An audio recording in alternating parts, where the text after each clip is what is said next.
What's up everyone, welcome back to a new video. Today we are back on the Horseshoe curve and we are taking a look at the long trains introduction, which is basically showing us how to operate long and heavy trains along the Horseshoe curve with all of its slopes and grades and all of that fun stuff.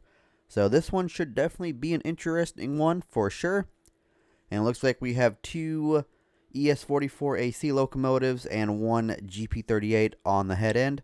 So let us go ahead and hop in the introduction and waste no time. We will be going over air braking, specifically for the longer trains you'll be operating. When dealing with long trains, as seen here, you'll need to have a heightened awareness of the entire train's condition. Most notably, be aware of the rear brake pressure, as measured by the end of train device. I'm going to walk to the train here. Going to have to make sure that there's no other trains coming, so we're going to look across the tracks here. Go ahead and hop up.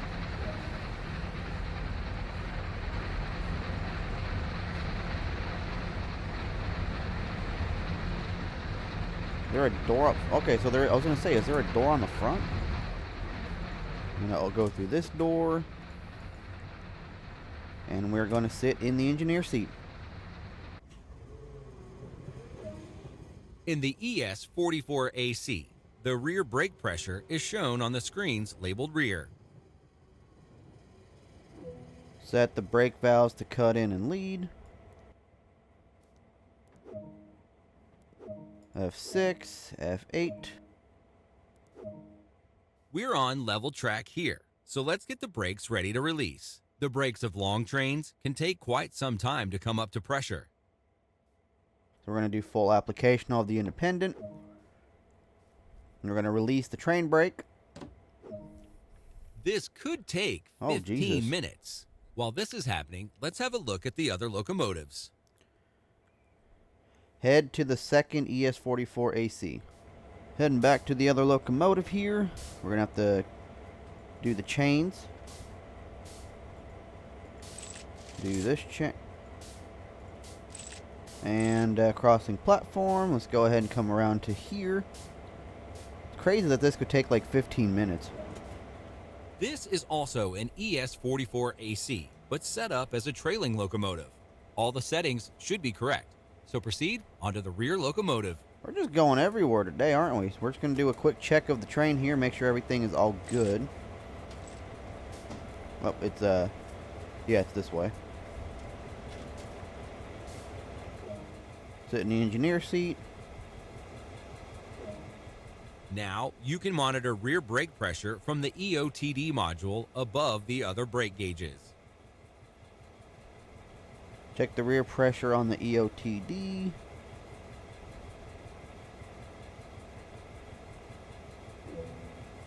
So you want me to hit the emergency?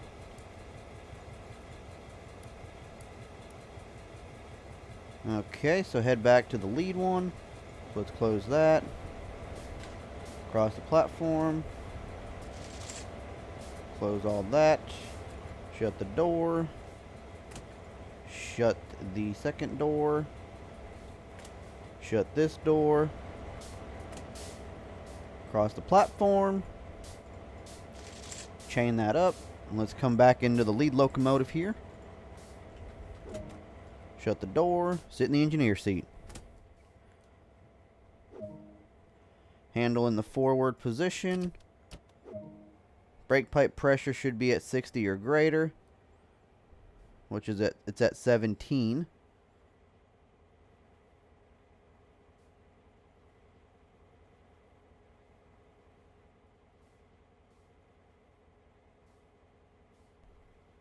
Up, it's going up. It's going up slowly. We have finally made it to 50 in the brake, 50 psi in the brake pipe. And I'm going to tell you right now, it is just slowly going up. So now I see why they say it can take about 15 minutes, because Railworks does not have anything on this. I will tell you that right now. Railworks, your brakes will be released within a few seconds. This is probably as real as it gets. besides how realistic Run 8 is. And I've actually been looking into Run 8. I have it downloaded on my PC, but I have the older version. And let me tell you, it is a lot to take in your first time. So I'm like slowly learning the game. And of course we will do a, showcase video on it, showcasing all the features, but there's just a lot to learn in the game. Like we have, like how we start up the locomotive here, it actually goes in depth, and it basically is like an actual startup and like actual realistic physics in the game. So it is a lot to actually, get in and make sure, your couplers don't break, your air hoses don't disconnect, train don't start rolling down the hills and stuff. So once I get into the hang of it a little bit more, I will make a video on it, but as of right now, it is just a lot to learn. But for right now, this is about as realistic as it gets for a payware train simulator. I believe Run 8 is free depending on the DLCs you get, if I'm not mistaken. I could be wrong though, it's been a while since I've downloaded it. But we have to get it up to 60, and we are currently at 54, so hopefully not too much longer. But then again, you never know. And we are 1 PSI away. We're at 59 right now. It has been a while. I will say that for sure. I want to say it hasn't been 15 minutes, but it has been close to about 10, I want to say. Maybe. If not, it literally felt like forever. But we are at 59, and hopefully we can get up to 60. And we are at 60 finally. Beat the 60 PSI in the brake pipe pressure. So hopefully we can start moving this train now, I want to say. Because it says wait and it's at 60. Because BP is brake pipe. BC is brake cylinder. And the rear is 53. Unless the rear is supposed to be at 60 as well. But it doesn't say, it just says brake pipe. It's at 61 right now. Oh, we're moving backwards. We don't want to be doing that.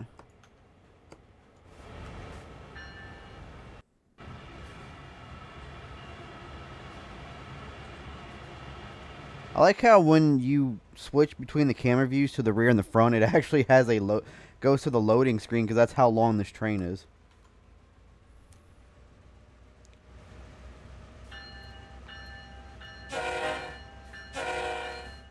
Go ahead and turn the headlights to bright auxiliary. I'm assuming that's what they want us, because right now it's at 66. The rear is at 54.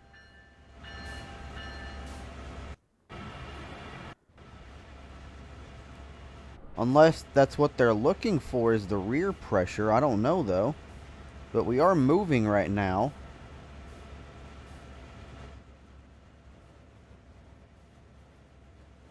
Because that's released. That's released. It's at 69.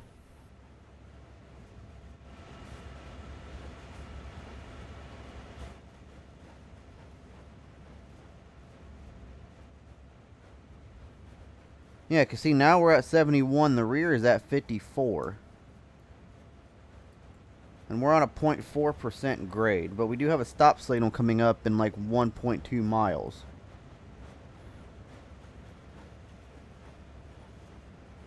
Looks like that's wrong, because it says we're going 3 miles an hour, but we're really going 2.7, so we're still at 2. Weird, so that speedometer is not calibrated properly.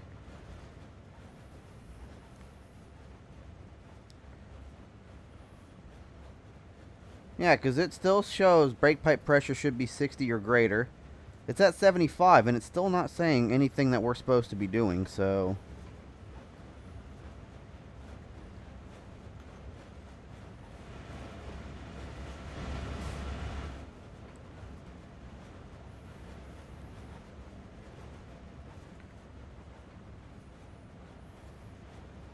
Was I supposed to check the air brakes again? I don't think so.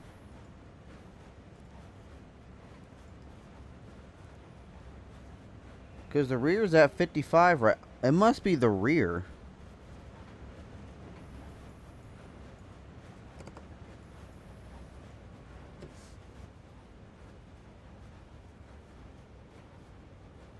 It must be the rear that has to be 60. Not the BP. The rear. So that's going to take some more time. So now I see why they said this was a 20-minute scenario.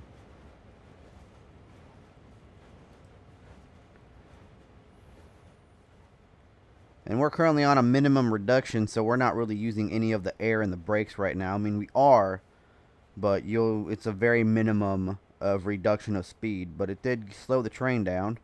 So let's go ahead and put you into full, and let's release you. And let's hope we can get the rear to 60 here soon. So it was the rear. So it wasn't the actual brake pipe. It was the rear. So the rear is at 60. And they want us to go a mile. So let's go ahead and release the... let's go ahead and put throttle onto notch 4. Like they taught us last time. Release that independent.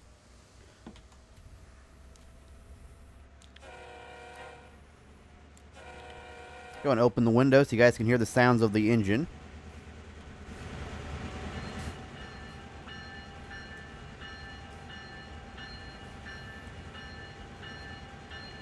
Now, do we have a loaded coal train, or is it... Looks like it's an empty. Okay. So we're currently in notch 4. We'll go ahead and rev her up to notch 5 there. Looks like we have a speed limit of 15 miles an hour. There is cab signaling in this locomotive, which I'm assuming we have to actually turn on.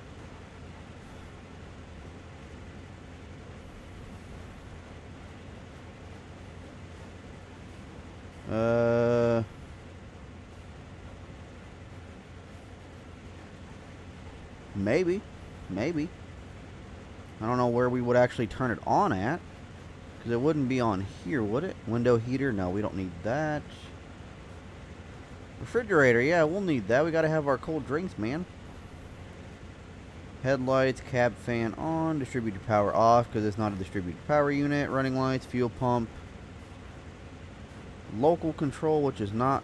Control comp on, crosswalk lights off. Number lights on.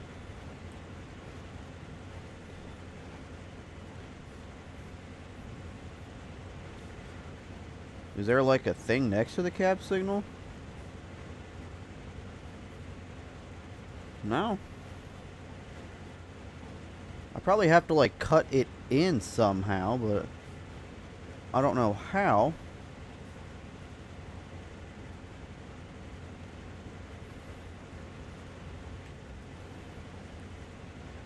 Because I don't think there's a switch over here that does it. That's the bell. Horn, crosswalk, step, gauge, heater, emergency, dynamic brake we want on. That's the control. And I don't think it's through here.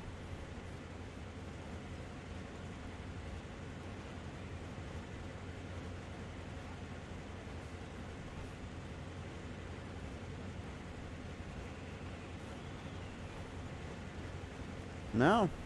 I don't know how to turn the cab signal on. Interesting. So no smoking. That's the fan. Wipers.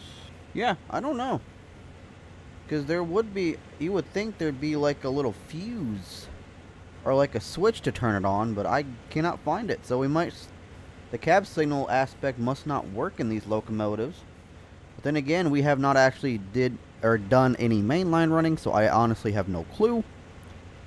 But I do have to say we do have quite a few Train Sim World content coming to the channel regarding the Horseshoe Curve, the Harlem line, and a bunch of different reskin mods that I have found on the Train Sim community tab. So there's quite a few mods on there that we're going to take a look at. Now, I don't know if I want to do like individual videos or if I want to like split the mods together. So like we run a little bit of a section of, you know, like a CN episode to where we showcase all the different CN repaints. Same thing with like Union Pacific, Norfolk Southern, etc. Because there are some, you know, Norfolk Southern Heritage units that I would love to run on this line. There are some, you know, CN Heritage units that I would love to run on the Oakville sub, and, you know, vice versa. So I'm definitely going to be checking those out. Like I said, not too sure how I want to do it, but I have a feeling I'm going to pretty much do it in like actual episodes of like different railroads and whatnot. So now I'm really looking forward to the the Northeast Corridor route that's going to come out, if it hasn't already, because I think they were coming out with a DLC for the Metro Liner and the Switcher. I think they were trying to update it, but I'm not 100% certain. I hope so, but I don't really know. I've heard rumors, but I'm not too sure exactly like how true they are. But I have been kind of scrolling through the forums for TSW2, and there's a lot of, requests for a couple different routes that I've seen. One of them happens to be the racetrack route that is, available for Railworks. Now, unfortunately, I don't think that's going to be a one that comes in Train Sim World 2, only because for some reason Metra is stubborn with their licensing, and they don't want to give out their licensing to anybody. So that one might honestly never be a thing in this game. I know I hate to say it, but it is true.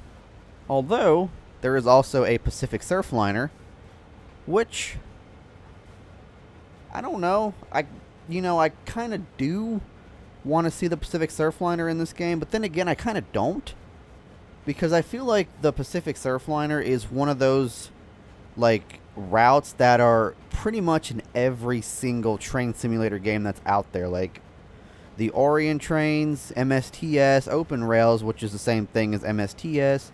I believe Run 8 has it, I'm not too sure. And then, of course, Railworks has it. So I feel like every single train simulator game out there has some version of the Pacific Surfliner route. So I feel like it's kind of overused. But then again, it would be cool to have that, because then we'll have like F-59s, or if they decide to do a more modern take on the route, that means we'll have Simeon's Chargers. Now, I don't think it's going to be far too long before Simeon's Chargers make their way into Railworks or this game, because they already have licensing with Simeon's, and, they have the ACS 64, so I don't think it'll be much longer until we start seeing the Charger locomotives in game. Now, I know that is a stop signal, because the stop signal, it has the lines going straight, clear has the lines going straight down, and approach has it going crooked. So I am 100% certain that is the stop signal, even though it doesn't really show on there. Yeah, so the top one is the clear, the second one is approach, and then we have the the pretty much the approach diverging or whatever, and then the bottom one is stop. And I think these two dots at the very bottom is like a restricting. I'm not too sure though.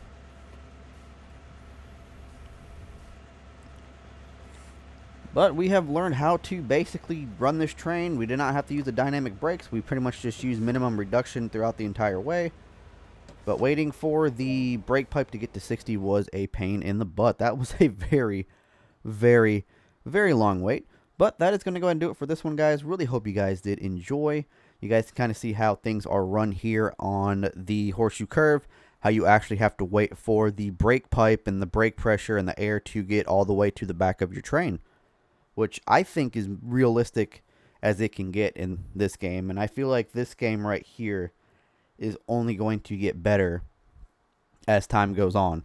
So I feel like Railworks is going to be more of a thing of the past here within the next upcoming years.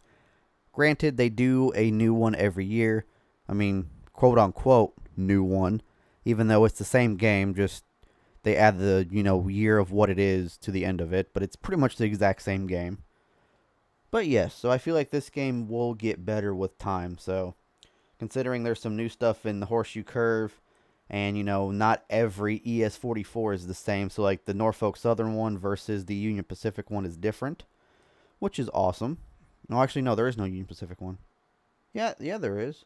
Yeah, there is, Cane Creek. Yeah, so this one and the Union Pacific one is different, so that's actually really nice. It's not like the same reuse stuff that Railworks has. But enough about me rambling. That's going to do it for this one, guys. Hopefully you guys enjoyed this double upload today. And I'll catch you guys on the next one. Peace.